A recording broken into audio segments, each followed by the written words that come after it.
হঠাৎ টাকার প্রয়োজন হলে কোরআনে কারিমের 4টি সূরা একসাথে যদি পড়েন তাহলে আল্লাহ পাক অবশ্যই আপনাকে সাথে সাথে রিজিক দান করবে এবং অঢেল সম্পদের মালিক আল্লাহ সুবহানাহু ওয়া তাআলা আপনাকে বানিয়ে দিবে। এটা আমার কথা নয়, বিশ্বনবী সাল্লাল্লাহু আলাইহি সাল্লাম বলেন, আনাস ইবনে মালিক রাদিয়াল্লাহু তাআলা আনহু থেকে হাদিস এসেছে যে নবী করিম সাল্লাল্লাহু আলাইহি ওয়াসাল্লামের কাছে জনৈক এক ব্যক্তি আসলেন। রাসূল করিম সাল্লাল্লাহু আলাইহি ওয়াসাল্লাম তাকে প্রশ্ন করলেন, হাল তাযাওয়াজতা ফুলান, হে তুমি কি বিয়ে করেছো? তখন ওই ব্যক্তি উত্তর দিয়েছে, ইয়া রাসূলুল্লাহ আমি তো বিয়ে করি নাই, তার কারণ হচ্ছে আমার কাছে সম্পদ নাই। নবী করিম সাল্লাল্লাহু আলাইহি ওয়াসাল্লাম বলেছেন, তুমি কি কোরআনে কারিমের ওই 4টি সূরা জানো না যে 4টি সূরা পড়লে পরে আল্লাহ পাক তোমাকে অঢেল সম্পদের মালিক বানিয়ে দিবে। সুবহানাল্লাহি ওয়া বিহামদিহি সুবহানাল্লাহিল আযীম। এই আমলটা আমরা প্রত্যেকে করার ট্রাই করব ইনশাআল্লাহ। প্রথম নাম্বার হচ্ছে সূরা ইখলাস। এই সূরা ইখলাসের অনেক ফজিলত, শুধুমাত্র সূরা ইখলাসের 300 বেশি ফজিলত আছে। সুবহানাল্লাহি ওয়া বিহামদিহি সুবহানাল্লাহিল আযীম। এখন আপনি সূরা ইখলাস যদি পড়েন, নবী করিম সাল্লাল্লাহু আলাইহি সাল্লাম বলেন, কোন ব্যক্তি যদি 10 বার সূরা ইখলাস পড়ে আল্লাহ পাক জান্নাতে তার জন্য একটা সুন্দর ঘর বানিয়ে দেয়। সুবহানাল্লাহি ওয়া বিহামদিহি সুবহানাল্লাহিল আযীম। এই জন্য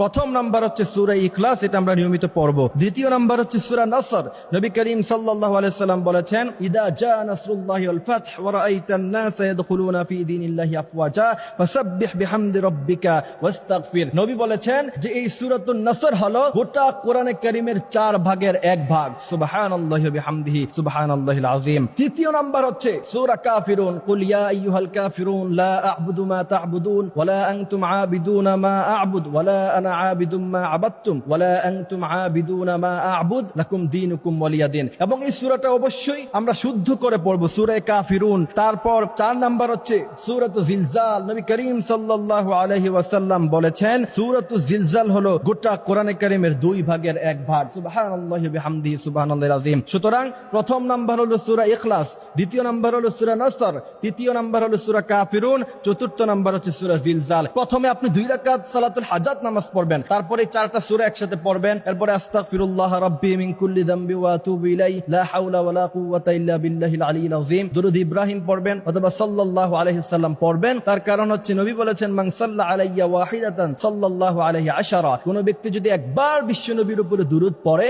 বিশ্বনবী বলেন আল্লাহ পাক 10 বার তার উপরে রহমত নাজিল করে।